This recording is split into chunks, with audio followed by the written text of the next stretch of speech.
or what I wish Chinatown would be. How about that? Right. How I wish Chinatown would be, then you need to really respect your decision of we have to do this right. Yeah. So saying no to even mama, but I'd use the word it's a niche market to the community, Chinese community, and the Chinese branding. Hello and welcome to this episode of Siapa Makan Cili. With me, Chuck, and Iqbal. yes, and for our Chinese New Year episode, it's a few weeks from Chinese New Year now. We have a very special guest for you. This is one of the places where a lot of people go during Chinese New Year just to take some nice pictures. Ladies and gentlemen, please welcome from Kwai Chai Hong, Zeen Chang. So Zeen, we worked with you during the whole Ting City project that Chili Sauce did, and we found out so many interesting things about Kwai Chai Hong that we just thought we had to get you on the show. At a time where a lot of people do think about it, Kwai Chai Hong, because of Chinese New Year. So First, introduce Zeen to our loyal viewers. So I am the managing partner, but also most people will call me a co-founder. One of the 5 co-founders of Kwai Chai Hong. How much history of me do you need to know? Oh, we'll ask you more. But the first thing is one of the interesting things that I found out about you is that you're a journalism grad. I know, right? What happened? What happened? So you'd be surprised how I actually picked my subject to study. I'm a stupid student, to be fair. Stupid in books, but I knew my objective, which is I gotta come back as a graduate. I wasn't about to spend my dad's money. He's struggling to make sure all of us get to study abroad. I just need to come back with a degree. That was it. And you chose journalism. No, I didn't. Oh. I opened a book, a directory of universities and the subjects that is available. I looked at the furthest right-hand corner that says percentage of project assignment versus tests. Because I know I can't do shit for exams. And then there's one that you're says better at 80%. 80%? No? Well, I went back and it says photojournalism, photography and filming. And from photography and filming, I went to Edith Cowan University, media studies. And then for some weird reason, I actually did okay. They gave me an option to go to US to do exchange program. Wow. And when I did an exchange program in US, I went to School of Journalism in the University of Missouri, which is really tough to go in with your actual results. But because it's exchange program, they didn't take my entry results. They only took the transcript of your uni. Not even a transcript. I don't think I did that well. It's just I was willing to leave the country. I was willing to represent the university. And basically I wasn't failing. Yeah. So they said, okay, this is a good candidate. She has some diverse background. Send me off. I still pay for my fees in Australia, but you know how Australian fees are so much cheaper than US fees? Yep. At the time. Well, at that time, yes. Yeah. Way cheaper. So I went to US and studied for a year under the School of Journalism in University of Missouri. Okay, and then what happened? And then I came back. But then staying on that for a sec, did you enjoy the program? I passed. Okay, that says a lot. Okay. Yeah, see, remember my objective? Come back with a degree. I came back with a degree. I worked in advertising. My So first you never job, even applied to any newspaper or they were looking for photographers to do mug shots and all. mug shots? You know, Oh my like God. send you to an event and say you got to take photo of that speaker. Oh, I thought you meant like criminal mugshots, No, which like would have been a to lot me, more it's exciting. because when you study photography and journalism, I Yeah. was doing photojournalism, and they come back and that was the assignment. Got it. Somehow I felt like, oh, I'm not sure. And plus, it wasn't where my passion is. It's just I need to come back with a degree. So when the advertising agency, because I did some internship, you know, my era, there's no internship. It's called trainee. Right? So I came back for school holidays, and my dad was quite sure that I would be up for no good. He insists that for the 2 months of school holiday or university holiday, he's put me in as a trainee in one of the company, and it happened to be an advertising agency.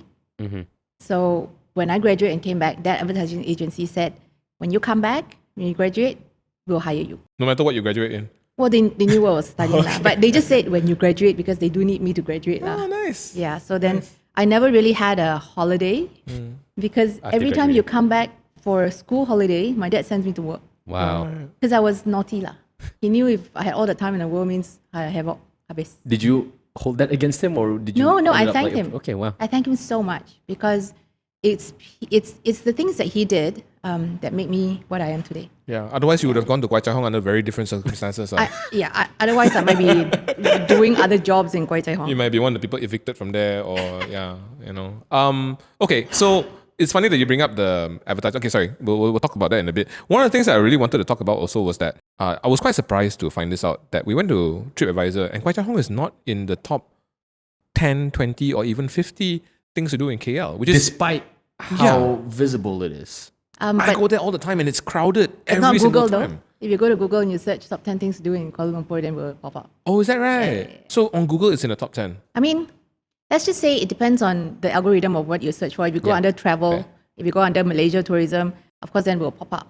Right. But TripAdvisor, I think I have a lot of fault in it because I didn't spend time talking Optimizing about your myself. TripAdvisor. I didn't. Okay. In fact, I would say we don't really market ourselves.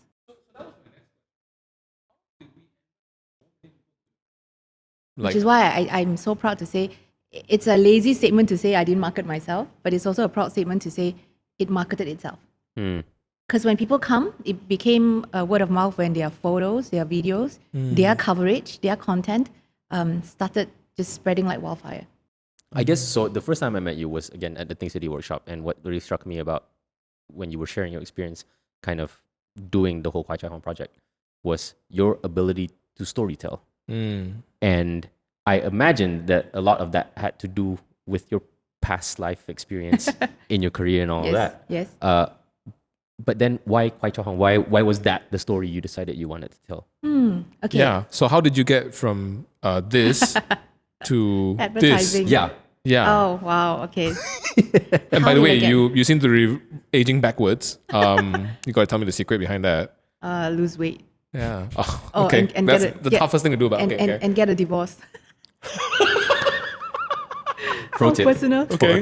For the next No, I time mean- your auntie asks, why are you looking fatter? No, but I think take care of yourself, lah. So I started taking care of myself. But okay, how did I go from Apostrophe, an advertising agency that I started in 2015? Yeah. 2015? Let me see. 20. That's as far as the history goes, as far as I know. Yeah. Let me think again. No, isn't it 205? Or was it 205? Right. Yeah, Okay. 205. Because I remember we celebrated our 20th anniversary Last year. last year. Wow. There we Yeah. go. So Apostrophe came about because I was working in advertising. You saw how I was telling you how I started in Compact to advertising. HP. Compact to HB, and then from HB, I told my boss, I like to work on multiple brands, and the only way I can work on multiple brands is if I am able to service multiple clients, right? Yeah. So multiple clients means instead of joining another ad agency, which I came up from, I started Apostrophe, one man show in 2005. And then it became 3%, 5%, 17%, 20-something%. Today? Short of maybe about 20-something, Okay. 20-something. But I don't go to work anymore. Yeah. I don't go to work anymore because the day that I retired as a managing director of Apostrophe, of course, I found a really good person who became now my partner, who's running the agency and doing really well. His name is Ryan. Shout out to Ryan. He's doing really well. And I also feel this is something perhaps you guys will agree with me. No matter how good I am as a brand person at some point, I start realizing that the youth or the younger people sees marketing very differently. In what way is that? Firstly, don't you think pandemic changed the way we market? Totally, right? Pandemic also caused all of us to be digitally savvy overnight. Yep. You know why I said that? Nobody knows what a QR code was before. Now, if you see a QR code, do you remember the day, right? I do. Okay, no, you're right. Like my Sejahterra QR ordering, Ordle, and all these things really came up during pandemic. You're right. In fact, you know what's the funniest thing about QR code? A lot of people, especially when they are first exposed to QR code through My Sejahterra, they see any QR code, they open their My Sejahterra. Did you know that? I saw it myself and I thought, oh, that is so funny. You're talking about our parents' generation, lah. Yeah. I mean, definitely. Even I would say That's hilarious. my generation, but maybe in the 1960s. I'm a 1970s baby. So am I. Really? Really? Okay, you're probably the late 1970s then. So I'm going to be celebrating my 50th birthday this year. So I'm kind of looking forward to that. Okay. When you look at people doing adoption of IT, like adoption of tech then, it really changed the way things are marketed. It also changed the way how I feel. I felt I was so proud. You're such a great marketeer. But then when you talk to the younger staff and you're brainstorming ideas, and their ideas come out, and you look at them, you go, that's crazy. I think this guy is not so right at the top. I mean, you think like that, right? But after 10 of them telling you great ideas that you think it's weird, then I start to question myself, hey, am I actually old-fashioned? Should I take a step back and let them take the lead? So in 2019, I did that. 2019, Was there a particular example of macam an idea that was given to you that you thought was like wild but worked? I think I can't pinpoint to that particular example, but I would say it's an idea that someone said to me and say, we could do this, and then everybody will be so excited, it will go viral. You know, at that 2019, going viral, I was like, so shallow. And by the way, it's an insult for me to say that because I was not schooled enough to know that it works because I was thinking in my way. I was thinking my era, my way, and I kept thinking what worked I would be great at. But then when you start seeing things different and you start realizing, hey, people are liking this. Now, are you going to be the one saying, no, I'm an award-winning person and therefore I'll follow my way? Or you're going to take a step back and say, hey, you know, these people seem to know. Let's talk about that step back because you had a fairly successful advertising agency under you already, and you expressed just now that you wanted to move from one brand to multiple brands. What makes you go back to one brand again? Because now you're effectively, Kwai Chai Hong. How did that, like, I want to know, like, what was process, I guess. What was the eureka moment where you said, like, okay, I'm going to drop everything or I'm going to try to do this one brand again? So the evolution of apostrophe to Kwai Chai Hong was not overnight planned like that. Okay. It wasn't what you have in mind. Okay. So how it worked? I retired before Kwai Chai Hong. Oh. So the plan for retirement, Kwai Chai Hong did not come into play. So you were already retired before I was prepared. It was a 1-year preparation to groom someone up, take over my role, and then walk out. And during the grooming session, there was apostrophe grooming a new guy. There was no Kwai Chai Hong. Kwai Chai Hong came about in end of 2018. Yep. I started grooming early of 2018. So by October of 2018, I was given an opportunity. When I say given an opportunity, here's how it works. The original few partners that wanted to do this Kwai Chai Hong project, before even it was called Kwai Chai Hong, came to Apostrophe, my agency, and say, you know, you branded one of the cafes so well. Which one? Bubble Bee. Oh, Bubble Bee is yours. Oh, not. Oh, sorry, you As in branded you it. helped. Oh, Yeah. Okay. And we branded as Apostrophe. That means Bubble Bee was there before Kwai Chai Hong. Kwai Chai Hong as a back alley. Before Kwai Chai Hong even was named Kwai Chai Hong, Bubble Bee was there. So the owner of Bubble Bee says, you know, you guys did to the owner of Bubble Bee, like, you guys did Bubble Bee so well, you branded this thing so well. If I have a few more shops here, would you be keen to take it up? And at the time, what was the initial reaction when he asked you that? So that conveyed to me was a little different. So my partner Javier, we were both working for Apostrophe. He's really good friends with the cafe people after doing the brand. They became good friends. That's cool. So they went to him, and then he came to me and he said, hey, you know, there's this thing. I want to do it. Javier said, I want to do it. Do you want to come and take a look? And I immediately said, oh, you're doing Bubble Bee so well. Go ahead and do it. Because I don't know much. There was no head. So you weren't involved originally in I Bubble was Bee? not. And then he said, just come for a meeting. Went there for one meeting, saw the space, and I thought, oh my God, it's so crazy. I don't know if you've seen how dodgy the alley looked. we do have some of the... So this is already pretty. This is a pretty site. But this was before you guys took over. This was our good friend Jahaba basically taking a picture of Kwai Chai Hong in 2017, I believe this was. Yes, and you know why the red lanterns were there? Why? One of the brands actually did up the red lantern because they did a shoot there. And after they did a shoot there with the red lanterns... They tore it down again. No, but, I mean, I guess they were being requested, why don't you just keep it there? So then it became, you know, there. It was left there. So then imagine this street without the red lanterns, it would be way darker. And you more sent me dirty. some photos earlier. Ta-da! It's So shocking. it is. These photos are So you see that? That's after Hokao was torn down. Remember I told you that entrance of Kwai Chai Hong was actually Hokao Kopitiam. Where that little bridge is? Yes. So what you're seeing being torn down, this image here, this entire shed being torn down is a Hokao, where Hokao used to be. Huh. Yes. And this photo, second photo here, behind you is 4 Points. Yep. So when we took the alley, we actually said, you know what, there will be possibilities for this place to do well because 4 Points by Sheraton is opening. But what was even more fun is when they did finally open for launch, they came to us and say, hey, can we have some photos on your space and your permission to mention you guys? Nice. Do you see how that turned? It's from a push to a pull. Yeah, but I mean, and of course we were thrilled, right? We said, of course, here, go take, Yeah. How awesome.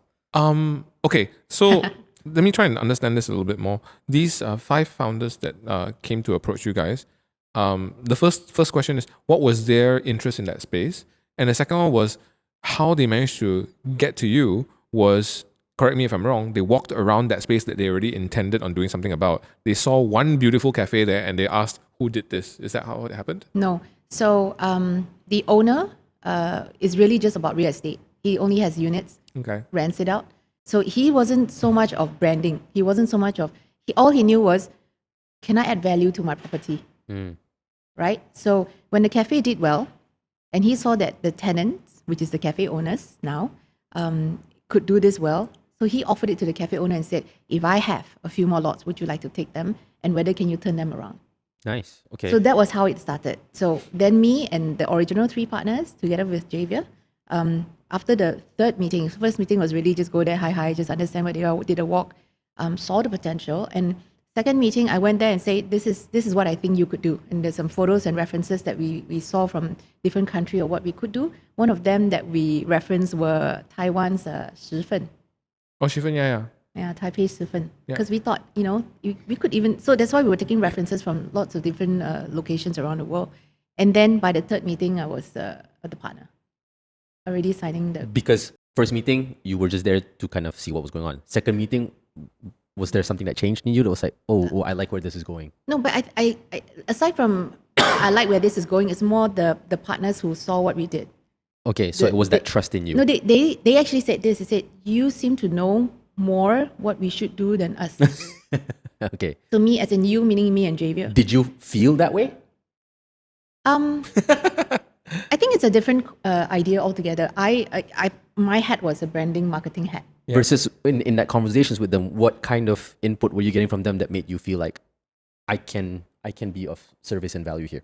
That we were all very good at very different backgrounds. Like, so what would they were not great in marketing and branding, which is understandable, but they are great business owners because there are 2 criteria even for me and Javier to get involved. One of the criteria that we had about doing a space like this is there must be some people there who knows the sentiment of the space, meaning you must have history to that space. And the original 3 partners has a wholesale business. Today they've become retail. In Jalan Petaling, they were having 2 or 3 lots just doing that. Wow. So they have the history of the space. They know the sentiment of the space. Were that's why these 3 guys like family business or? They are family.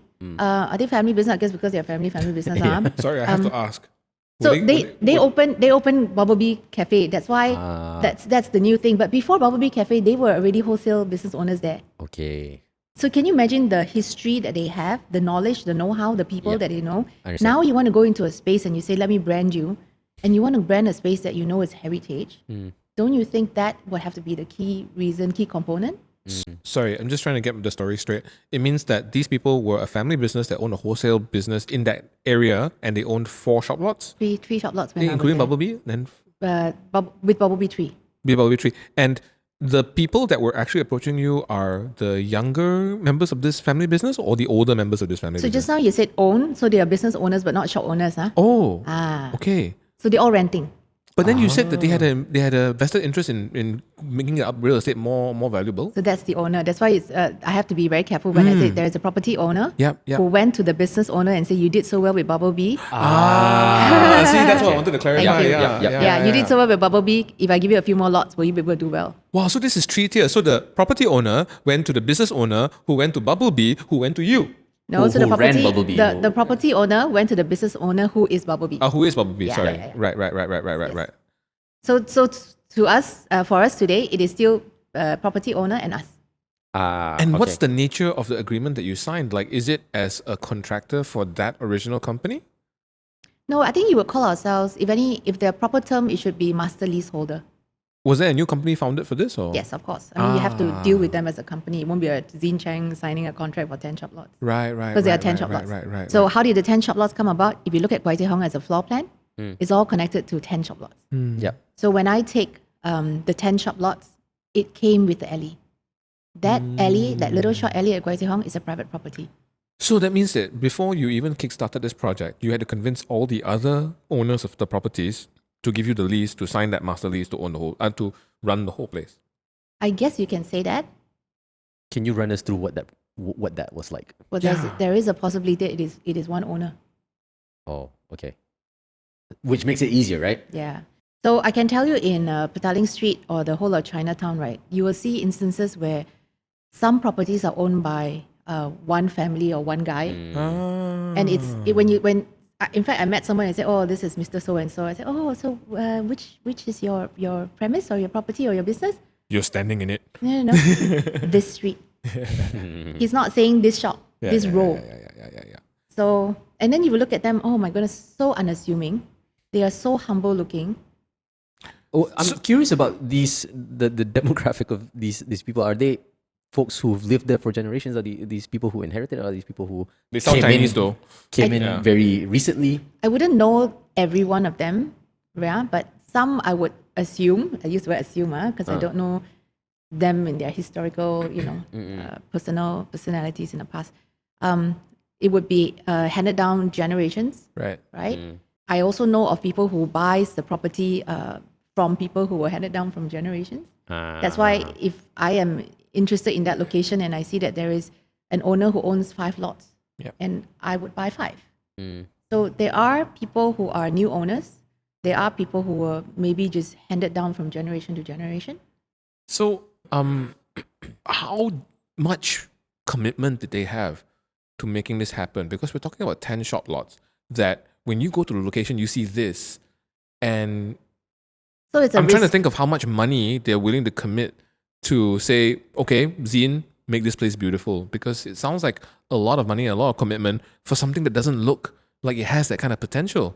So you need to know that the money that is used to develop the space Yep. or literally just restore the entire space, it's by people of Kwai Chai Hong, not by the owner. So when I take the space off you, if I tell the owner I'm taking 10 shop lots off you, I pay the rent for the 10 shop lots and that's it. The relationship ends there. The people who develop that space are me and my 4 partners. So you guys put in the money to build Our up own Kwai Chai money. Hong from scratch. Yes. How much was the initial layout that you all anticipated? So we've put 1 million ringgit thinking it's funny, and then we spent 1.6, and then it was 1.8. It just kept growing lah. Before it even launched? Before it launched, it was 1.6. 1.6. Then after it launched, remember, my 10 shop lots are not immediately rented out. Yeah. So then it was 1.8, then it was 2.0. But there was a turning point, and the turning point is when most of the lots were rented out. That was the turning point. And why was it rented out? Yeah. It took a while to convince people that this is a worthy project. Yeah, exactly. Because, that was a Yeah. good photo. Because you see that before and after. Yeah. Even that after, does it look very bare to you? Yeah, still Yeah, at this it's stage. very cleaned up, but it was still very bare. yep. And that was the time we were hunting for tenants. This looks like a movie set, you know? Yeah. Yes. But was this 1.6 million already pumped in? Yeah, full. So that was from 0 to 1.6 million. Yes, It yes. looks like you cleaned it up and And kept it all.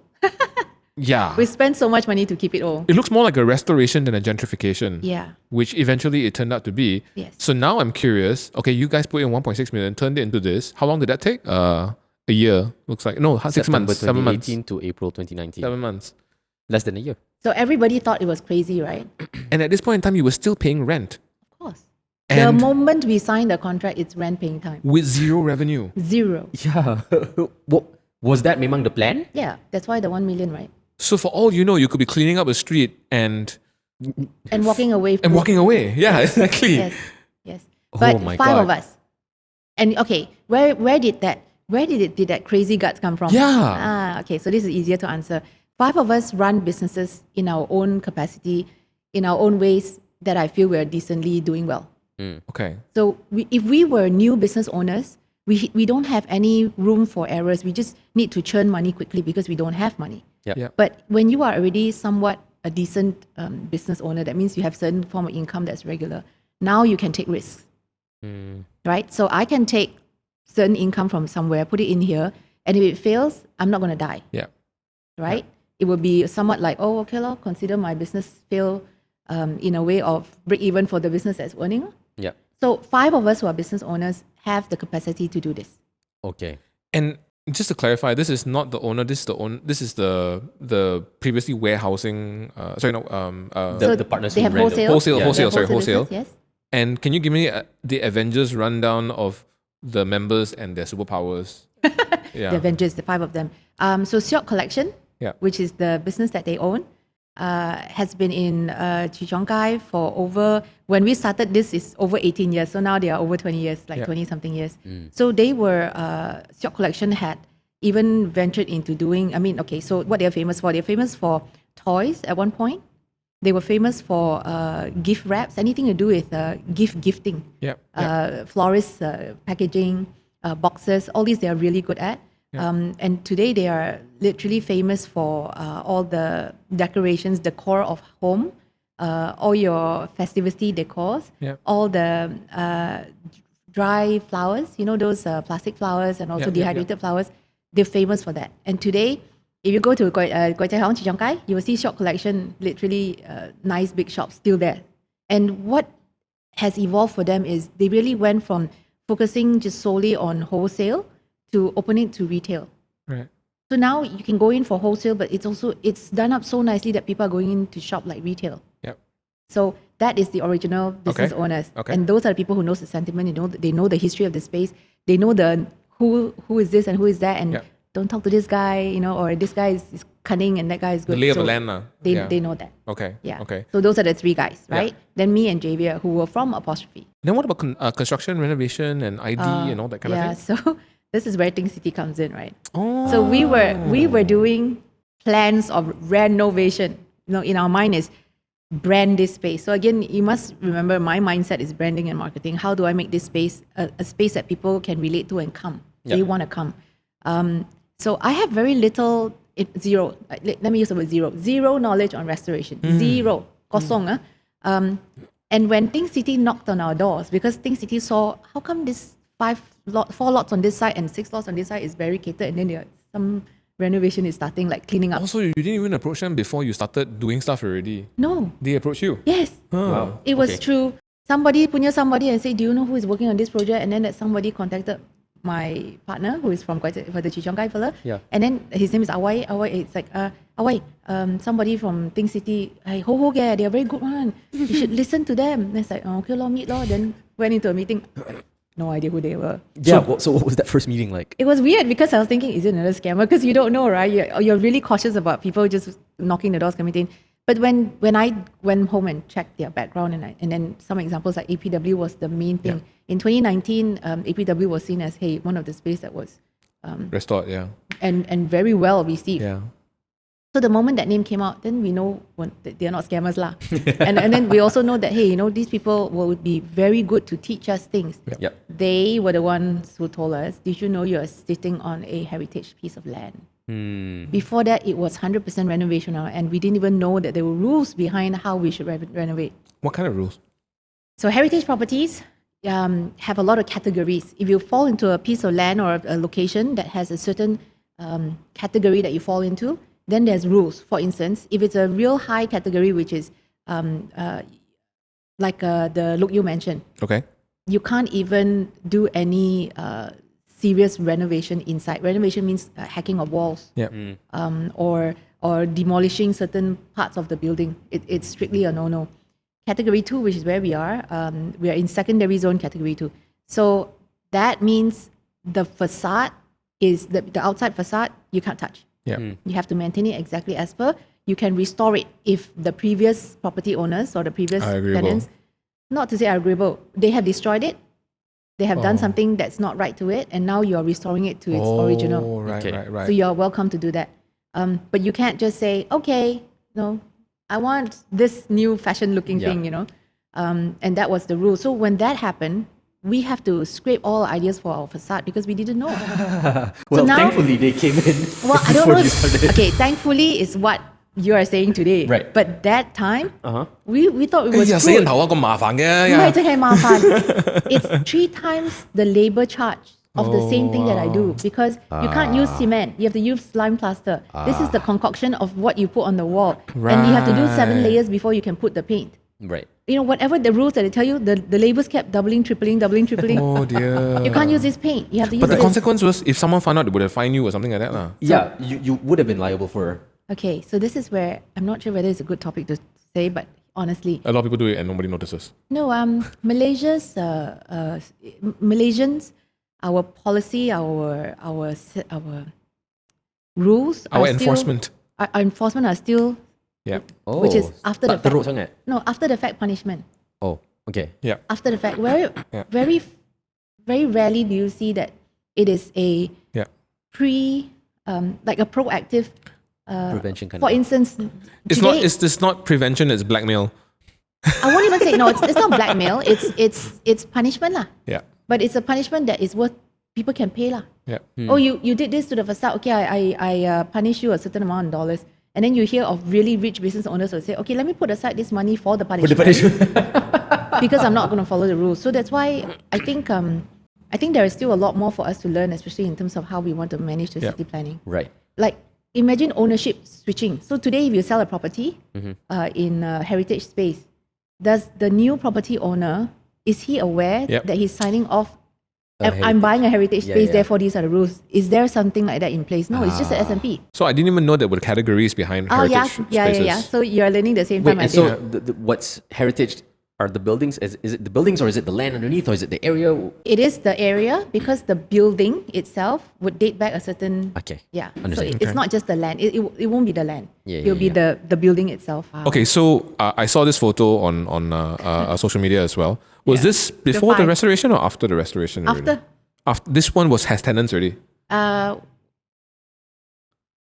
Can't remember. one tenant. One tenant. Okay, so One perfect. tenant. This is exactly what I wanted to find out. So you spent $1.6 million restoring this place, which after going through my own house renovation sounds actually quite cheap, honestly. But I think this is 2016, 2015 prices, 2018 prices. Now it's much more expensive. Probably cost you double. Then you get the tenants in. How? Do you guys go and pitch to who? Yeah, so all learning curve was very steep learning curve for us. My first call when I put out a bunting, this is how I try to get tenants. I put up buntings. Rent this space. It's going to be Space happening in for 10 rent. years. I swear. Yeah, say space for rent. First person to call us is a Kwai Kong. What's a Kwai Kong? A Kwai Kong is a brothel. That's incredible. You are laughing. You are laughing. Yeah, first call. Lepas tu? And then I You was had to turn using, them away. and my phone had a Truecaller app. And the Truecaller app, I subscribed, so obviously you can see names, right? The name that came up was Nylon Dick. And then when I saw it, I was like, okay, I'm going to pick this call up because I had my phone number in the banner, right? So Yeah. I know people will call. So maybe the guy is Dixon. Yeah, Or, yeah, yeah, yeah. maybe He he does sells nylon, yeah, nylon maybe. threads. I don't Yeah, know. So yeah, it's like, yeah. so Nylon Dick, right? Yeah, Nylon Dick. So so when he asked, he said, I only want the upstairs. I don't need the ground floor. And then later he says, I don't mind any amount. Yeah, he's like, I said, we don't want to break our lease. We want to rent it whole. Because I didn't get to the point where he said, this is my business. Okay. Yeah, so it was quite funny. Right. But that's the thing, lah. I mean, it's a very tricky balance, right? It's like when you start a new mall, you have to get your anchor tenants in and all that kind of thing. Right. So we then found somebody to start off with. So this lady, I still remember, she clearly was doing projects similar to what we needed, which is to fill up a space with tenants, curation of tenants. Yeah. Yeah, so when we got her, she got maybe two tenants that were. It was important for us to have her because I could see what she was doing and I'm learning what she was doing. And thereafter, it was easier for me. So Sorry, and what was her background? I believe her name is Perlin. I still remember. My God, I believe what she does is she's a real estate person who does tenant curation. There are people like that. So Very specific, yeah. like even malls, right? Yep. They might get malls a bunch makes of people sense, who but do was her background in like Malls or? curation of tenants. But that's the thing. Like what Iqbal was saying, like for a mall, obviously it'd be very important. But what other scenario would you need curation of talents if not for a mall? I mean, imagine do you know the Heritage Row in front of Sheraton Hotel? yes, Imperial? yes, Asian Heritage Row, yeah. That one. So that would be a very unique curation too, no? Right. Yeah. Okay. So today, Wow. I'll give you, today, modern example, Rex KL. Yep. They would have a really unique curation too. Yep. Yeah. So that's why. Okay, so you saw how she did, and what were your takeaways from her? I think firstly to find that one or two tenant, Okay. and also to find. I tell you, it was really funny that time. Now that I reflect back, it was so difficult to say no to tenants that I don't want. Because of the monetary hole that you guys were already digging? All the partners were like saying, maybe don't be so strict. So you start. What did you want and what did you get? So Javen and I really wanted to make sure that that space is not going to go back to what it used to be, because that's not what we want. Yeah. And to be fair, at some point when you're so poor, you can't be choosers. Beggars cannot be choosers, right? Yeah. So we didn't reach that point yet. Okay. But we were close. We were close, and we were already compromising on what other type of tenants we would accept. What did you start with? Yeah, you had in what was the mind? list of acceptable tenants first? So we started with it has to be F&B. Yep. So there was no two way about it. We said it has to be F&B and nobody else. Okay. And then when, of course, brothels are out of question, although they were the original people who were there. I mean, I could be rich already, if all I do is just rent out to these people, right? Yeah. But you wanna change the space, you wanna turn it around, then you need to really respect your decision of we have to do this right. Yeah. So saying no to even Mama, I have to say no to Mama. Yep. Why? 1.2 F&B. Yes. So Why? it was not just F&B, it was a We wanted specific. a Restricted more atas lah, for lack of a better word. Not. boutique. I won't use the word atas, but I'd use the word it's a niche market to the community, Chinese community, and the Chinese branding. So something unusual that is not already part of the Chinatown landscape lah, like a mama or whatever lah. Or what I wish Chinatown would be. How about that? Right. How about that? How I wish Chinatown would be. And I know Chinatown was in trouble because they were just really targeting the older generation. Yeah. Okay, so to be more specific, so again, speaking to Zeen maybe of that time, and you had your specific list. Let's say Mama, no. Cafe, yes. Yes. So, Let's say beef roti, like Muslim beef roti tu apa? How about I put the demographics down? Okay. Yep.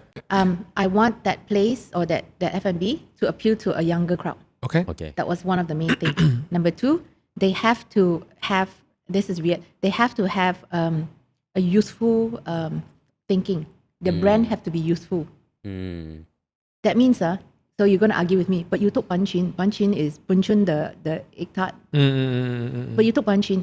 Yeah, they were already getting ready to Modernize. make heritage fun. Yeah. Do you know the difference? Okay. As opposed to you go in there and they are really angry all the time because they're old folks trying to serve you dim sum and they'll scream at you and that. There's really a change. You can really see that the newer generation is now taking over the business and wanting to make change. We want to make sure. So that I remember there was one tenant that or prospect that came and say they wanted to do something like a happy guacamole, a Mexican restaurant. We had to say no. Off theme. Off theme, plus at that point in time, we really wanted to stay faithful to the Chinese Yeah lah. Off theme. Chinatown Yep. thing. Yeah. Yeah. So then a lot of brands Yeah. that was maybe reputable is shaved off because they just couldn't fit into that. Like KFC, say, or Yeah. Texas chicken. Like, so our first tenant is Concubine. Yeah. That's number one. Oh, yeah. Yeah. Even that, do you know the name Concubine? You know how they got that? No, but we have a close friend that has serious issues with that name. But anyway, go on. Oh, good. I love how people react to names. They came and view our available units, which is all available, right? 10 shop lots, all available. They came and viewed the available units, and they were drawn to that unit that had my prostitute painting right behind it. Yeah. And then I explained why we were painting this person or this individual, because they were the people who were there before us. Yeah. This used to be a red light district. Please don't tell me they don't exist, yeah? Yeah. So I'm giving it back to them because I want to show you the eras where they existed, well, they still exist, but in a different way now. And when he saw it, owner Andy, when he and his partner Nico saw it, and He said, loved "This it, is Yeah. And then he named it Concubine, just Because through of that mural. Yeah, because Wow. we spoke about how a lot of the sex workers in the old days, they literally became like a third 小三, 小三, 小四, they became like the third concubine or the third wife of rich people.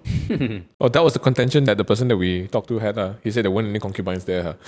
They No, were they were all, Siu they were Sang. all just sex workers. No, they were. Okay, so we spoke to.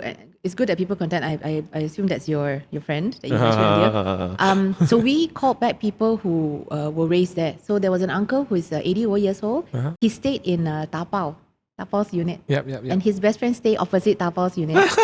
And they would scream like through the windows to each other and chit chat in the morning and all. And he's the one who actually told me. He said there were some of them. They were 小姐. They used the word 小姐. They were 小姐, but they 已经被人包起. 被人包 means got someone to. Yeah, it's when someone 包 you, it means that your livelihood is really taken care of, which is almost like being a mistress. Sugar but baby. Today's term. Yeah, so 包起. Back then, sugar bana. Okay. Yeah. Concubine, yeah. Yes. Yeah, Sorry, I did want to macam clarify the jalan cerita because at one point your partners had the honeybee and then the 3 shop lots. Bumblebee? Honeybee. Bumblebee. Yeah. And then you guys had the 3 shop lots, and then the property owner said, would you guys like to handle more? That was when you got the 10 terus. Yes. And then you guys 10 including Bumblebee. So 10 Bumblebee is including one of the Bumblebees. 10. And then after that, it was the journey of trying to find your first few tenants. And then your first one was Well, aside from Bumblebee, the first one would be Concubine. concubine. Yes. This one's Concubine. And Concubine's on the inside, Bumblebee is on the outside, right? If I recall. Yes, so Concubine is in Lorong Panggung, the yellow building. Yes. Yeah, and then Bumblebee is on Jalan Petaling, along Jalan Petaling. Once you had them, did that open up doors for everyone else? My same question. Once we had that, Once you finally had your first tenant other than Bumblebee? The momentum aspect of it, right? the momentum came hand in hand with the opening of the street, the Kwai Chai Hong. Oh. So with So I launched Concubine, in you already April. opened. After Concubine, you already opened, is it? So we launched in April. First 3 months were bad press. I think I told you guys this story before. Yeah. Tell us Yeah. again. Sorry. So first 3 months of bad press, I think people are resistant to change because they are fearful of change. So even people who lived around our area, they were very resistant to the changes we put on the street. Like what we do, they call us fools. Ipan solo. That's the word they use. Ipan solo. Ipan say solo. So, but we while we were disheartened to hear that, why would you call that of us when my money, my space, and I'm opening to public for free? Why? And your time and effort. Right? So you can choose to be affected or you choose to just continue. So we chose to just continue. Heads down, don't listen to people, don't care, shut your ears and just continue. And we didn't even want to fight for corrections. That means I don't want to come to you and correct you when you say this of me. When You are entitled to your thinking, kind of so thing. basically, Yeah. Cantonese, 口係人哋嘅. I don't understand. It means the mouth belongs to someone else, Okay. right? And you are listening, so why do you want to correct someone else's mouth? Yeah. Was there, I guess, any fear that when you were considering whether or not to let the people say the things they were saying, was there any fear that all of this negative bad press would have negative consequences on Definitely. On the day of my media launch. That was the day that the fear kicked in the night before the media launch and the actual media launch, because you have a suite of Chinese reporters sitting on the front row with their arms like this, waiting to whack you during a Q&A session. That fear of, shit, am I doing this right now? Because all the money is in there, we did this. And there's no turning back, by the way. You don't, this is not, I have a puppy and I don't like the puppy, I give to my neighbor. This is, you've put in so much effort. So now you have to see it through the end. It's whether you fail all the way to the end or you see a turn. Yeah. And the turn came a few months after our launch when the media, even the Chinese media, English media, Malay media, all the the Malay and the English medias were all positive. Chinese media in Chinatown, some more, Chinese community were the negatives. So you'll be thinking, but why? Yeah. But that's the thing. They were the ones afraid of change. That's how I deduce to call them that. I say they were afraid of change. They don't like that you are coming here to stir shit. You're stirring things up. Why don't you want to leave it the way they were? They were more comfortable, old, comfortable but dilapidating. They're more comfortable with that than new. Yeah. Okay, so I remember us talking about something else at that meeting, which was the process, and we skipped this just now in the timeline of things. The process of converting Kwai Chai Hong, the cleanup is only part of the issue. The cleanup of the walls. You also talked about the cleanup of the existing residents. Can you give us a few stories over there? I'm not sure whether this is okay. Probably just stories lah. Stories lah. Whether true or not, you never know. Cerita dongeng. Cerita dongeng. Brothels. Yeah. So when we tear down some of our units, they were bunkers of and. But did you had to move them out? Like how? Let me try another word. They were like stable size cubicles. Would the office workers The room still cubicles. still there when you had to The start workers? the clearings? No, Yeah. no, no, Okay. they would No, definitely but So were that's these how- rent-paying businesses? Before my lifetime, yes. And then so someone had to go and tell them, look, we're evicting you. Was that you or was that somebody else? No, when we went in there, they were already gone. Oh, Okay. And then once they were evicted, And the reason is because there was another bunch of people who were supposed to be developing this space. Oh, so they had already evicted. so you guys were the second people. Yes, yes. So there was a failed initiative to. Yes, there was. I failed or it didn't. It wasn't. I can't say fail when they didn't really Start. Yeah, Yeah. yeah. But that was from the. Fail attempt. Okay, failed attempt from the same three guys. No, Oh. Someone else. the three guys were the The second one attempt. already. Okay. Yes. Okay. So before that also the brothels had already been cleared. And then when you went in, it was an abandoned street. That means were there squat? There was no businesses. Masa tu. It was only a few months apart between them clearing and us going in. Wow, that was a very fast turnaround. That's why when you say when you went in, that's like a few months apart. Oh wow. Okay, so then when you went in, what was the status? When the first time after you signed the deal and you had to go in there and start work, what did you see? We saw broken windows and doors. Okay. Every unit was broken windows and doors. Yep. That we couldn't even shut the doors.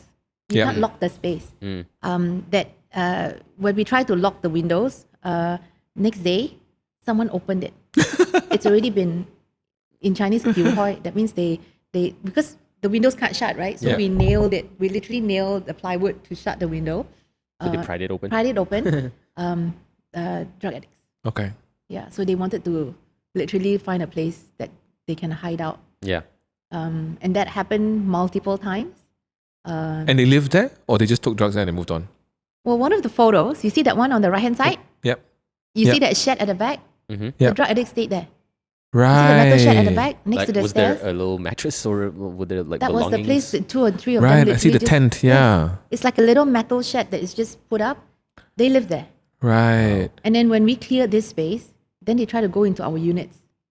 Because they need someone to live lah. I mean, unfortunate Yeah. as it is, but yeah. Well, truth is they need a private space to get high lah. Right. That's really their intention. And then on the right hand side, that's concubine, right? Where Yes. concubine is right now. That little shed is now concubine's hut. Yeah. So what about the water wells there and the pools there? What is that? Huh? So on the old days, Yep. this is what we were told because there were so many people staying in one. Okay, so history of this space is the owner of this space never stayed in these shops. It's always been someone owns it and it was always rented out, right? So when they rent out, according to the uncle who was lived there, and he was literally, he said he lived there till he was 30 something. Okay. This 80-year-old uncle? This 80+ year uncle. I hope I can still find him. RTM did an interview and then we Oh, brought him awesome. and then we did the whole interview with him. He told us that all the units were rented out not by unit, but by rooms, and the rooms are lived in by family. Yep. Yep. So one small unit of 1,002 square feet, you have 4 rooms. Now you divide by 4, and then you have families of 4 to 6 in each room. Yep. But each of these units has 1 toilet and 1 shower. Wow. Okay. So a lot of the extended toilets and showers are done on the outside. Huh. Collections of water to do that. So that's for collection of clean water to We wash also know yourself. that and stuff somebody like Yong Yu at the back as well. I mean, we hear the story of there's somebody who was rearing fish at the back as well. So there were a lot of history of this place, and we hear it's like wow. So yes, we know that there were extended toilet activities outside. There were some say that it was fish, but it was all it wasn't abandoned for 20 years kind of thing. You can see that this is recently abandoned. that. Right. You know what I'm saying? Because I took over that space after it's been abandoned since May, and I took in October. So that was the number of months. So when you started paying rent, it was the first rent they received in years lah. In other words. No, first Oh, rent they received since brothels, maybe yeah. October. Lo. Right. Because the last one was May, ma. They And- left in Oh, May. the previous Yeah. had left in May. Yeah. And by the way, it's not right for me to say that the owner rented out to the brothels. I don't think that's the case. The case was the way Chinatown works, and I'm surprised myself. The keys are handed down very quickly to the next person, the subleaser. No contract one. Yeah. Do you know how it works? So I was told this is how it is, and this is by my own partner who's Okay. been there for 18 years. I have a banner that says "有地方出租," this is out for rent. Someone comes in and really interested. They say, "Oh, you're interested? Okay, as is. Anything that is broken and stuff, you fix. It's as is. Okay? Agree? $2,000 deposit. I take $2,000. Here's your key. in an hour of conversation, that deal is done. It's rented to you. Wow. And this is 2018. Yeah. Can you give me an idea of like, I know initially probably when you had to get the tenants, going back to the tenants, I think we're okay with that timeline already. When you had to get the tenants in, you were charging them, I would say, probably fairly low rent compared to... Of course. Yeah. Of course. I can't really disclose. I think it's their business. Of course. But really low in Yeah. order for them to come in, because we are both taking a risk. Yeah. Yeah. Right? I'm taking a risk, and to be fair, if I'm bringing a tenant in to take a risk, we all know what the rent needs to be. Yeah. It will be a rent that everybody else is paying, Yeah. but in a space that we are developing. Yeah. So there is a potential for growth, but also a potential for risk that you're allocating by a cheap rent. Well, it won't be the word potential anymore because the street is already ready. Yeah. So when they come in, it's like, wow, this is totally clean up. And then there are tourists, there are people. Well, that time, That time there, not yet lah. there was still tourists, but it was because not yet pandemic. 2020 is when we closed. 2020 in March. So I had 2020. I have 2019. I had a whole lot of 2019. So Concubine signed when? 2019. And they opened when? End of 2019. I Man. think. Oh God. Yeah, end of 2019. The timing is amazing. So basically, they opened to the pandemic. Lah. I mean, within 3 months. We 3 to 4 didn't, months. maybe 6 months. It went straight Yeah. to pandemic. And at that point in time, you still only had one tenant. Maybe we had 3 already. Okay, so Concubine opened 2019. Then by the end of 2019, you had 3 tenants. And then 3 months later, the whole world shut down because of pandemic. I opened in 2019 April. Okay. Pandemic is literally a year later. Yeah. Yeah. Yeah. So yeah. I have maybe 8 units already rented out. By the end of 2019. By 2020, start of 2020. By the start of 2020. So during 2020, some of them during pandemic we gave them free rent, but we continue to. Pay. Well, I mean, it's 2 ways. Yeah. You need to make sure your tenants can survive. I think that's something I learned doing this business, and I like to know that my landlord is also doing the same to us. Yeah. If you remember that time, government came with this concept about if you give a discount, then we will also reduce your tax. Yep. Blah blah blah. So instead of making that as your profit to cover your losses, flow it down. Yeah. So all of us flow it down. Yeah. That was the right thing to do. So when neighbors around us are not giving any discount, there were months that we were free. There were months that we were 50%. And then when the government came up with the whole 30% deduction, then we followed the 30%. Yeah. But yeah, I mean, if the pandemic didn't happen, that would be around the time where you were thinking about raising rent instead of lowering it. No. So the good thing about us, I think, because we were naive, and also remember I said the first contract will always be the least cost and most lenient, right? 2 plus 1 is already the first contract, 2 years plus 1 year. Oh. So we didn't do this whole I force you into a very long contract, or neither do I say every year you have to renew, because if I do that, then I am increasing you on a yearly basis. But then does the 2 plus 1 include the pandemic time where it was free rent? Okay. We still kept it that way. Okay. And then when did you break even? Surprise, surprise. By the end of the second year, During the pandemic? 2021. How's that possible? How is that possible? Yeah. By end of 2021, we already had maybe 9 months. Okay, the first 2019, the whole of 2019, right? I have 6 months of no shops, but we were already negotiating with tenants. So a lot of them, the shop is not open, Yeah. Yep. but the tenant has already signed a contract. And they're paying rent already. They have to pay rent. Yeah, and yeah, bonus, yeah, so they're yeah. renovating. Right. Yeah, so I remember the end of 2019 when we had Urbanscape. Okay. Urbanscape, there was already maybe 5 or 6 shops. Okay. The Urbanscape was already sending people to these shops and these F&Bs and trying their food. Yep. So by the end of 2021, we managed to cover the cost of what we spent. Meaning those businesses were doing okay over the period of 2020 and Because 2021. the rent was very low. Okay. Okay. Can't. The yeah. rent was way lower than what it is today. Is the rent the only source of your revenue? Yes. Okay. There were people who rent, of course, okay. The surprise source of revenue for us is people renting it for shoots. People rent. Cool. So that was a bit of surprising because we knew that it would be an event space. We knew that people want to come and do special launches because we knew, that time APW was also doing a lot of dedicated launches and all. So we thought, we're going to be one of those street, right? And then there were movie launches, like gangster show movie launches. Clearly, they would want our street because this is a gangster street.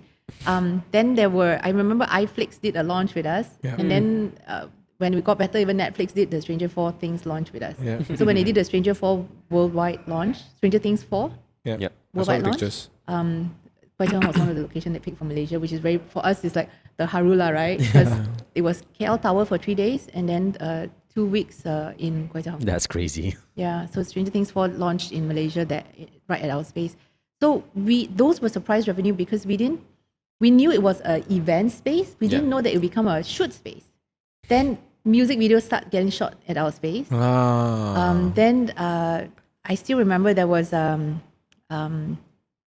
entire Budweiser commercial shot at our space. Budweiser?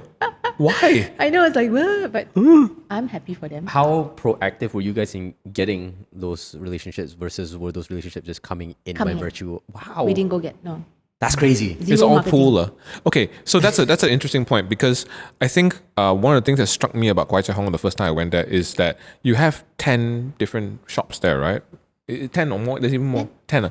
And it looks so cohesive. Because the curation was important. So do you have rules or consultations with each and every one of those F&Bs to curate that? So aside from you being interested to come into Kwai Chai Hong, we then need to look at your brand proposal. Like, what do you want? I need to see your business plan. Because if your business plan is not aligned, then I have to say no because it won't work.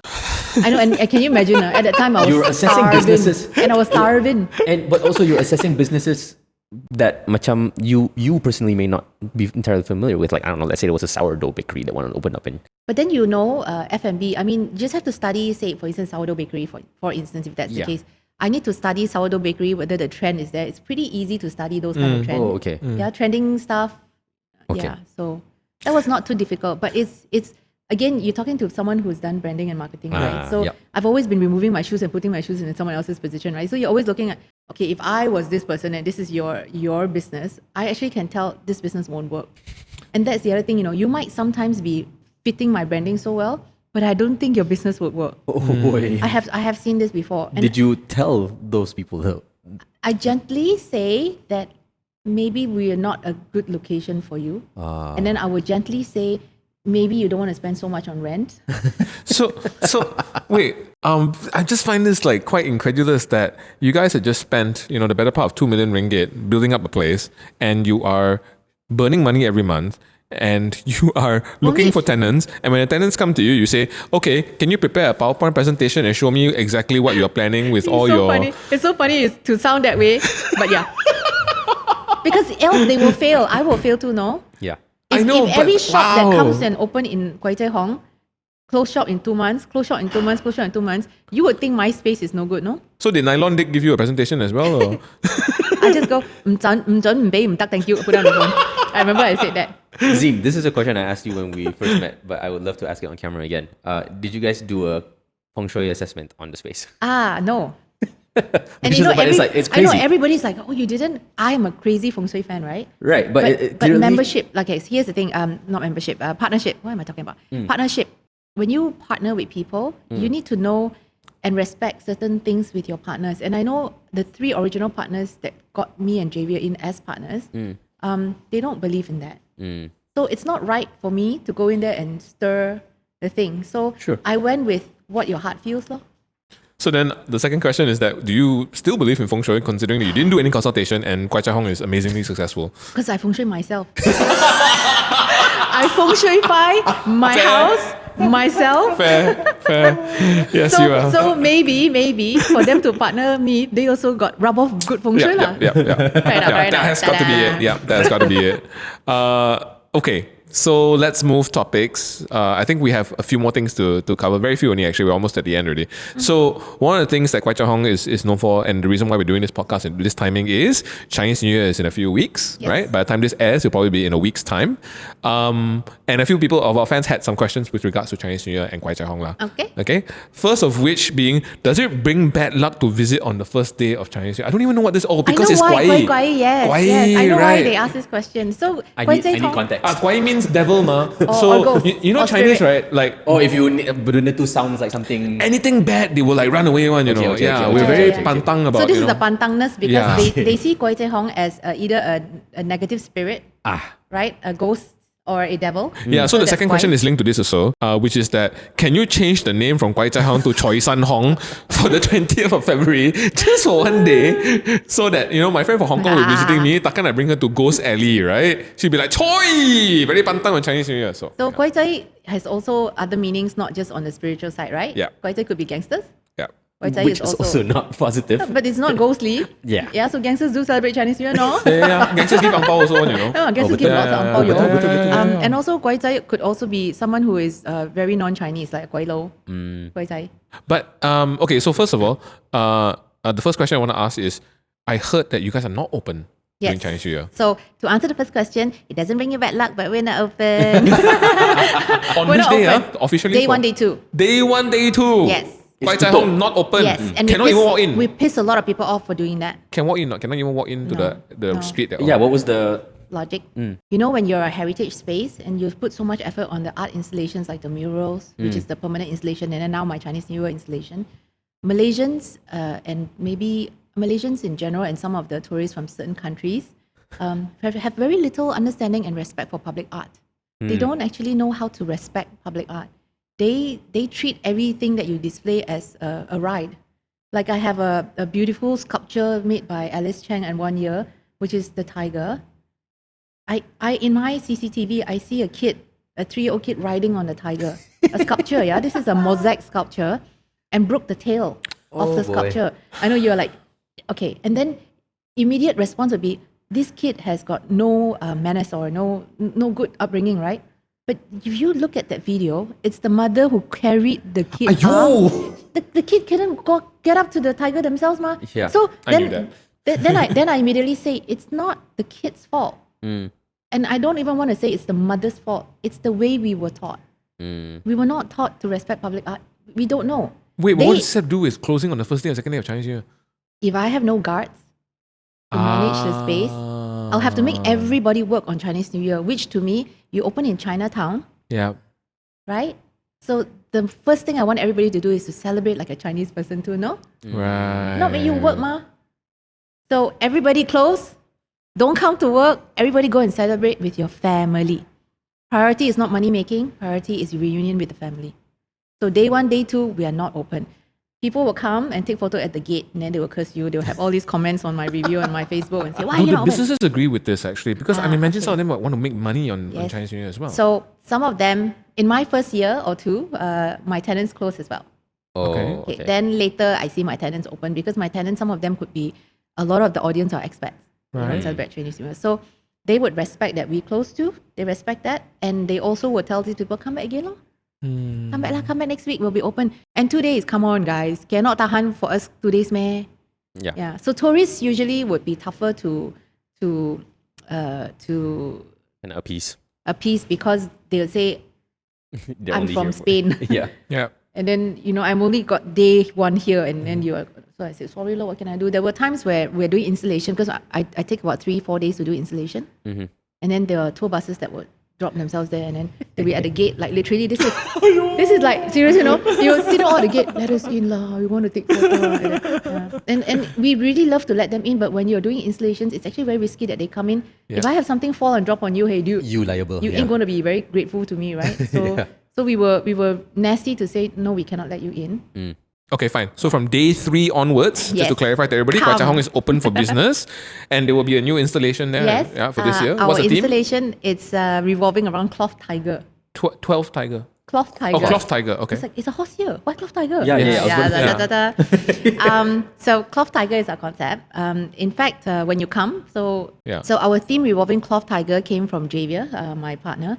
He's always been the creative person behind this. Yeah, so he wanted to showcase a Chinese culture, which is the production of a cloth tiger. I don't know if you've seen those things before, but it's a soft toy, but hand sewn by the mothers or grandparents for the baby. Yeah, go search for it. It's fun. It's heard hand of sewn, this. and it's the first few that were made, or the first generations that were made, are a shape of a tiger. And you're saying, why do parents need to do that? This one becomes a toy for the baby, the infant. But in the Chinese way of superstition, right? We have a helicopter mother concept of I want to protect my child in every way possible. Asian families tend to do that. So I cannot be 24 hours looking at my kid. I'm going to produce something like a guardian Can help. that will watch over the kid. So that's their belief. Okay. So now the cloth tiger is sewn with symbols like cloud that symbolizes smoothness of your life. A butterfly that symbolizes Like these? yes, Oh, it's so the cloth cute. tiger. Cute or not? So cute. But why in the year of the horse though? Well, in every installation that we do, we will never designing the installation that is based on the animal or the zodiac. We never do that because what we want to do is I want to be able to tell you a culture of the Chinese history or the heritage or folk art that you look at that and say, I've seen it, but I don't know about it. Actually, I've never seen it before. You haven't But it seen looks it? really I nice feel like actually. I've seen it as a doorstopper. You have, and they have designed it that way. Yeah. They have done it as door stopper, as a pillow today, as a Wow. hand rest. Look at that. It's so pretty. So cute. Yeah. Yes. So all of this concept of us that we do, why a cloth tiger, it's got nothing to do with, because it's a horse here, we do a cloth tiger. No. Cloth tiger was a concept of protecting, Yeah. Okay. guiding, protecting, and guarding the infant. Got it. And guess who's I because of this concept, which is cloth tiger concept, our theme is called Guardians of Legacy. Guardians of Legacy. Got it. I get Got it. it, got I it, get got it. it. I get it. Yeah. Guardians of Legacy. And remember, I told you cloth tiger was done by the mother in the shape of Yeah, tiger. yeah. As time evolved, they start producing it in the shape of a zodiac that represents the kid. So now you're born in what year? So then I start doing it. Then you'll start seeing a cloth snake, Cloth goat. cloth goat, Right. cloth horse. Claw snake, paling senang ah. So it's already very evolved, right? Yeah, And then as they produce all this, right, the parents or the mother continue to sew things that represent, this kid is very muted lah. I need the fella to be more flamboyant. This is too quiet already. Then she sew something that represents it. It's almost like, it's superstitious, right? Like why would that little thing that you sew? But it's really to show that the Asian culture, the mothers want so much, or the parents, grandparents want so much for the kid. They do things that superstitiously, as long as it works for my grandma did it for me, I will do it for my kid. Yeah. That's the love that I flow down. Yeah. So today, our Kwai Chai Hong's installation shows you the 12 zodiac in cloth format. Right. And they are sized between 4 feet to 6 feet. Oh wow. Are they made of cloth? No, they are, but the design is. So Okay, it is a lighted sculpture, a lighter sculpture. But when you look at it, it's got the entire cloth finishing. Yeah. And each one of them have got emblems and symbols. And when you go there, hunt for your guardian. So if nice. if you're a dragon, go look for a dragon. If you're a snake, go look for a snake. So it's interesting. Every year you have a different theme. Every year you have these amazingly beautiful installations. I see those nice photos. One of my questions was, what happens to these things after the festival is over? That's question number one. And question number two is, how many times a year do you do this? I know you do it for Mid-Autumn. I know you do it for Chinese New Year. Those so two the only two lah. biggest festivity of the Chinese community, Yeah. Mid-Autumn and Chinese New Year, is when we do the installation. Yeah. What happens to all this? I will tell you this evolution again. When we first started, do already, finish already, give to people or throw. So I'll give you an example. You see that moon? Yeah. That's my first year's installation of Mid-Autumn. Yeah. But people came to us to rent the moon. Can I rent the moon from you after the installation? Was it in Lalaport also? So here's the thing. Ah. That moon is available on the internet by different sizes, 10 feet, 20 feet, 30 feet. Oh, okay. But because of the way we've curated it Yeah, and the way we've designed it, the storytelling behind it, people were so much drawn to it that they think it's uniquely us. You go to Taobao, you'll see this fellow in different giant sizes. So when you say you saw it in Lalaport, I'm not surprised. Okay. Yeah. So that was the first year, and we didn't know, how to recycle those gifts. We didn't even know we were good enough to be recycled. Yeah. Right. But then recent 3 installations, people buy whatever we have installed. When we're tearing down, they come and buy it off us. Yeah. To do what?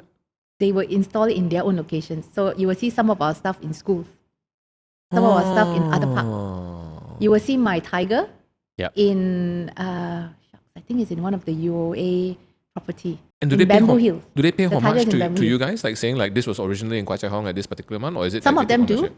Some of them do. Right. One of the installation today is in MRT. Wow. In Which one one? of the MRT. If I'm not wrong, it's the Pasar Seni one. Okay. That is the Chinese opera. That's amazing. And then another one is the lanterns.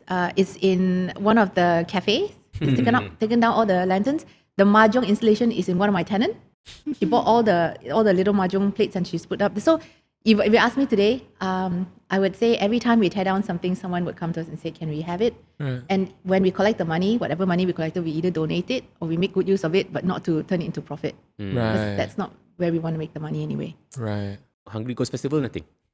You know, because of the name Kwai Chai Hong, you know how many people has written to us and said, "You're Kwai Chai Hong, do something for Hungry Ghost Festival." But that's not what we want Kwai Chai Hong to be remembered as. It's not spirits lah. Okay, branding. It's not lah. It's not spirits. Well, I mean, the Chinese people could use another Halloween. They do. Okay, so during Halloween, when the bars throw a party, they will come as Gyeongsi. You know the jumping, the Gyeongsi. Yeah, they come dressed as that, and I thought it's quite cute lah. So for this installation that we have in Chinese, for this Chinese New Year, it's called Guardian of Legacy. We will run till the 8th of March. And I must tell you this story though, this quick one. And because we were doing Guardians of Legacy, Javier and I said, there is one sponsor that we want to approach. So we were being approached by people who said, hey, you want to sponsor your Chinese New Year Mid Autumn? And then we picked based on whether they and these sponsors and us, are we aligned in our direction? Because if we're not aligned in direction, I don't want your money. Okay? So we went to Handam Guardian. Awesome. You get it? Yes. As in the pharmacy. Yes. Ah, of course. We went to hunt them down. Yeah. And you know how I hunt them down? I went to LinkedIn. To To look find for that their person. marketing manager ke? Surely, yeah. No, I went to LinkedIn, right? And I looked for, and because I wrote to a few Guardian people that didn't respond to me. Guardian Malaysia is like Zeen Chang, I write to them, they didn't respond to me. And I thought, maybe I'm not writing to the right person, right? So I typed, what was some branding or marketing award that Guardian has won recently? And I went through to look for their photos. And I found the person holding the award, who is this person? And I found her and wrote to her. And she responded the night that I wrote to her. Wow. Amazing. And today they are my sponsor. Wow. Wow, how awesome. How That's so awesome, right? cool. That's why I tell you, the thing about Kwai Chai is feng shui, right? The thing about Kwai Chai is my feng shui, but more so, Bagi everything, sikit. Tolong bagi sikit. but everything is so organic. Nothing is. I'd like to. I pray every day to say, please don't make me commercialize to a point where I'm just hungry to money. Yeah. My meaning still has to come above anything else. As long as it's meaningful, it does something for people. So Javier doing this cloth tigers because he wants to use the concept of mothers doing this for the love of child. And we are doing the parade, 31st of January and 7th of February, so that he can take the cloth tiger concept and give it to the community. Mother to child, and then Kwai Chai Hong to community. So we're going to do parades. Wow. That's crazy. Yeah. I guess going on to this next slide, so the thing that the common repeating theme that you've been talking about is how much you want Kwai Chai Hong to be sort of a space to honor the Chinese tradition, Chinese culture, Chinese heritage. Has it been a surprise to you to see how well received it's been across the spectrum, not just especially not just by Chinese people, but by Malays and non-Chinese people also? I won't use the word surprise because we insisted to not just use one language. One of the things we observe, Chinatown failed to attract a larger suite of audience is the insistence of using just one language. I'm Chinese. I'd love to be participating in some of the Chinatown stuff, but a lot of the communications are in Chinese. You're banana. I'm banana. Surprise leh. And this is also another example of people saying, I'm not qualified to do this project. How can you represent Chinatown and don't read Chinese? Now, when I was 7 years old, I didn't get the choice to choose school. So, and is it because of that I'm not given an opportunity to do something for the Chinese community? So by seeing where the gaps are, and I know that I need to attract youth and younger people, because if you want to open up Chinatown to a larger audience, you cannot keep talking to this set of people in this language. So the moment we did the dual language, we tried dual language, we tried 3 languages and went back to dual language. Now we are really very, very English. We noticed that my audience went from 90% Chinese people when we first started, because Chinatown only was really Chinese people, to now maybe 60 over 70% non-Chinese locals. When did that start? Like last year, is it? Or the year before? Sorry, when did Engagement with non-Chinese, since day one. since day one. Since day one, we started with 2 languages. Right. And then by the end of the first year, we were really fully English. That's why Urbanscape was done in Kwai Chai Hong. Yeah. And I mean, it's remarkable because I mean, oftentimes for Chinese culture, it almost feels like, do we want to tone it down to fit in a little bit more? But I mean, the It way Kwai doesn't Chai Hong feel is, like I love the way you toned it said that. down. Yeah. I love the way that you guys said we often feel the need to tone it down to be respectful. yeah, I think it's the reverse. yeah, It's more so how do you present yourself respectfully? Because if everything you fear, then I feel I'm not giving the respect to the person who wants to learn about me. yeah, Yeah. Right? Yeah. By me filtering everything and making it just mediocre so that it's toned down, yeah. I'm not being truthful to you. And I think that being truthful is very powerful as well because when people sense that you're being genuine about it, they're a bit more accepting of any cultural differences. Yeah. And I feel that's what's happened here. Lah. Because I see, even when I was walking by the other day on the street as well, and then we've walked by there for the Think City project a few times, we constantly see, Malay, Indian people all taking selfies, being interested, reading up the history of each of the murals. And to me, that brings us closer as a culture. Oh, yes. Oh, you yes. know? Despite not toning down that cultural message, which to me is the most positive thing about Kwai Chai Hong. I think toning down is fear of offending people. But that fear is probably is an elated fear from other people. You're hearing a lot of noises of saying, don't do this, don't do that. Yeah.